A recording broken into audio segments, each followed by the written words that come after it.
அன்பார்ந்த உறவுகளே வணக்கம். இன்று நாம் கதைக்கப் போவது ஒரு சமூகத்துக்கு தேவையான ஒரு முக்கிய தலைப்பு. பள்ளி குழந்தைகளும் காதல் என்ற தலைப்பிலே இப்பொழுது நாம் கதைக்கிறோம். பொதுவாக 13 தொடக்கம் 19 வயது வரை உள்ளவர்கள் டீனேஜ் என்று சொல்வார்கள். இது பாலூக்கம் தொடர்பான உணர்வுகளை கூட்டுகின்ற, உடம்பிலே மாற்றங்கள் ஏற்படுகின்ற ஒரு தன்மையுடைய வயது. இந்த குழந்தைகளுக்கு பொதுவாக எதிர்பாரிடத்திலே கவர்ச்சி கூடுதலாக இருக்கும். அது தவிர்க்க முடியாது. யாராக இருந்தால் என்ன, அது நிச்சயம் அங்கே நடைபெற்று கொண்டு இருக்கும். இது ஒரு பாரிய குற்றமாக கருதவும் கூடாது, பாரிய குற்றமும் அல்ல. ஒரு குழந்தை தடம் மாறுகிறது என்றால் அந்த தடம் மாற்றலுக்கு குடும்பத்தில் இருக்கின்ற பெற்றார், சமூகம், நண்பர்கள், பாடசாலை, இவர்கள் யாவருமே வகை கூற வேண்டும். அதிலே எந்த விதமான மாற்று கருத்து இல்லை. இந்த செயற்பாடு இவ்வாறு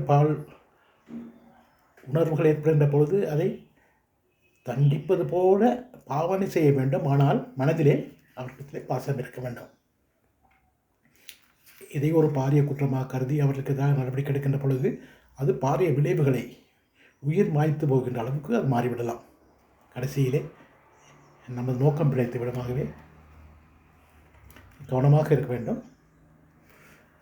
இங்கே குடும்பத்திலே பெற்றோர்கள் காதல் தொழில் பட்டவராக இருப்பார்கள். சமூகத்திலே உள்ளவர்கள், பாடசாலை அதிபர், ஆசிரியர், ஏனையவர்கள் பாதி பேர் இந்த தோல்வி வயப்பட்டவர்களாக இருப்பார்கள். ஆகவே அவர்களுக்கு அந்த தோல்வி அடிமனதிலே இருந்து கொண்டிருக்கும். ஆகவே இவ்வாறானவர்கள் செய்கின்ற பொழுது அது மனதிலே பொறாமை, வெறுப்பு, காழ்ப்புணர்ச்சி போன்ற உணர்வுகளால் அதை பெரிதுபடுத்தி அவர்களை பெருக்க தொடங்குவார்கள். இவ்வாறு குடும்பத்திலே தனக்கு தேவையான அளவு அன்பு, கணிப்பு, காப்பு இல்லாத பொழுது அந்த அன்பை தேடி சரியானதோ முறையற்றதோ வழியிலே, சரியில்லாத வழியிலோ மாறுகிறார். ஆகவே அது நாங்கள் கூடுதலாக அவரிடத்திலே, இப்படிப்பட்ட குழந்தைகளிடத்திலே அன்பை செலுத்த வேண்டும் என்று தான் நாங்கள் எதிர்பார்க்கிறோம். இவ்வாறான குழந்தைகளை நாங்கள் என்ன செய்ய வேண்டும்? நெறிப்படுத்த வேண்டும். மோட்டிவேஷன் என்று சொல்வார்கள். அவர்களை இந்த குழந்தைக்கு அன்பு, கணிப்பு, காப்பு கிடைக்கவில்லை. ஆகவே அவர்களை அரவணைத்து அன்பாக அவர்களிடத்தை நாங்கள் உன்னை காதலிக்கிறோம், உன்னிலே அக்கறையாக இருக்கிறோம் என்று காட்டுவது விதமாக அங்கே நடைபெற வேண்டும். சந்தர்ப்பம் வழங்கக்கூடாது. மீண்டும் ஒரு சந்தர்ப்பத்தை வழங்காத வகையிலே நாங்கள் நடந்து கொள்ள வேண்டும். எப்பொழுதுமே திறந்த மனதுடன் நடந்து கொள்ள வேண்டும். இதைத்தான் நாங்கள் எதிர்பார்க்கிறோம். இதை பெரிதுபடுத்தி அந்த மாணவியோ கேவலப்படுத்தி அந்த பிஞ்சு மலர் போன்ற அந்த பிஞ்சு மனதை காயப்படுத்தி இதில் என்ன சுகத்தை காணப்போகிறார்கள்? அந்த குழந்தை மீண்டும் கல்வி வளர்ச்சி ஏற்படுமா? அது இதே சிந்தனையிலிருந்து அது அழிந்து போகுமே அன்றி வளர்வதற்கு வாய்ப்பில்லை. இதற்காகத்தான் இது பொதுவாக இந்த நாட்டின் கல்வித்துறை இதற்கான வகை சொல்ல வேண்டும். கல்வி அமைச்சு பேரளவிலே ஆலோசனை, வழிகாட்டல், சிறுவர் வழிகாட்டல் சொல்கிறார். ஆனால் அங்கே அவர்களுக்கான பயிற்சியை கொடுத்து முறையான பயிற்சிகள் அங்கே வழங்கப்படுவதில்லை. பொதுவாக பாடசாலைகளே ஆலோசனை குழுக்கள் இருக்கின்றன, கவுன்சிலிங் இருக்கிறார்கள். அவர்களுக்கு வேறாக நாங்கள் ஆலோசனை வழங்க வேண்டி கலைப்பாட்டிலே சிலர் செயல்படுகிறார்கள். அங்கே ஆலோசனை வழங்குவதில்லை. மாணவர்களிடத்திலே அவர்களை அவதானித்தல், அவர்களை அரவணைத்தல், மாதம் ஒரு முறை அவர்களை கண்காணித்து அவரோடு கதைத்தல் போன்ற குடும்ப பிரச்சனைகளை கேட்கின்ற தன்மையிலே இருந்தால் சிறப்பாக இருக்கும். பாடசூழலிலே ஆலோசனை வழங்கி கொடுக்கிறது. மற்றும் ஒழுக்காற்றுக்குழு என்று ஒன்று இருக்கிறது. இந்த ஒழுக்காற்றுக்குழு பாடசாலை ஒழுங்காக நடைபெறுகின்றதா, மாணவர்கள் ஒழுங்காக இருக்கிறார்களா, ஆசிரியர்கள் ஒழுங்காக இருக்கிறார்களா என்பதை அவர்கள் கண்டுபிடிக்க வேண்டும். முறையாக நடைபெறுகின்றதா? இந்த குழுக்களில் இருப்பவர்கள் மிகவும் சிறப்பானவர்களாக, அறிவுக்கூடலாக, எப்பொழுதுமே தேடல், கல்லுதல் என்று சொல்வார்கள். அவர்கள் எப்பொழுதுமே தேடி நிறைய புத்தகங்கள் இருக்கின்றன. இவற்றை அவர்கள் பயன்படுத்துவதன் மூலமாக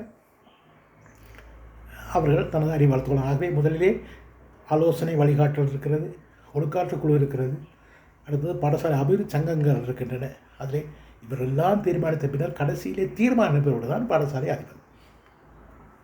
பாடசாலை இவருக்கு அங்கே இவர்கள் கொண்டு வருகின்ற அந்த முடிவுகளை சரிபலை பார்த்து அதை நடைமுறைப்படுத்துவதை ஒழிய நேரடியாக அவர் இதில் சம்பந்தப்படுவதில்லை. இதை பல பெற்றோர்கள், ஆசிரியர்கள், சமூகங்கள் உணர்வதில்லை. ஆகவே இவ்வாறான குழுக்கள் ஒழுங்காக முறையாக செயல்படுகின்ற பொழுது குழந்தைகள் நெறி தவறி முறையை தவறி போவதற்கு என்றுமே வாய்ப்பில்லை. ஆகவே குழந்தைகள் என்பவர்கள் மலர்கள். அந்த மலர்களை நாங்கள் முறையாக ஒழுங்காக பராமரிக்கின்ற பொழுதுதான் அது சிறப்பாக இருக்கும், அழகாக இருக்கும், கவர்ச்சியாக இருக்கும், மனம் வீசும், நீண்ட காலத்துக்கு உயிர் வாழும் தன்மையுடைய. ஆகவே குழந்தைகள் இந்த பால் உணர்ச்சி ஏற்படுவது பாரிய குற்றமல்ல. எல்லாம் பறவைகளுக்கு இருக்கிறது, மிருகங்களுக்கு இருக்கின்றது, செடி கொடிகள் அத்தனைக்கும் இருக்கின்றது. ஆகவே ஏதோ ஒரு பாரிய குற்றமாக செயல்படுவார்கள், ஏதோ ஒரு வகையில் அவர்கள் பாதிக்கப்பட்டதாக இருப்பார்கள். ஆகவே குழந்தைகளை நாங்கள் பாதுகாப்போம், அன்பு செலுத்துவோம், அவர்களை கணிப்பு செய்து அவர்களை அரவணைத்து வாழ்வதற்கு வழி செய்வோம். ஒரு குறுகிய காலத்திலே பிறந்து வாழ்ந்து மடிகின்ற இந்த மனித வாழ்வு, இதற்கிடையிலே நாங்கள் காழ்ப்புணர்வு வெறுப்புகளை தேடிக்கொள்ளாது வாழ்வோம் என்று கேட்டு விடைபெறுகிறேன். நன்றி, வணக்கம்.